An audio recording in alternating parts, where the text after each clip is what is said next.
用保險做遺產規劃嘅三大好處。人壽保險除咗有花小錢、保大錢嘅槓桿作用之外，仲具備遺囑同埋信託分配財產嘅功能。今日同大家分享三大好處同功能。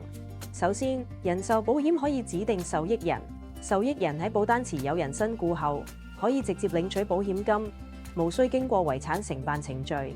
而且受益人係邊個係保密嘅，比遺囑更能夠保障你嘅私隱。第二，靈活嘅資產分配，可以預先指定一位或多位受益人，按照你指定嘅比例分配賠償。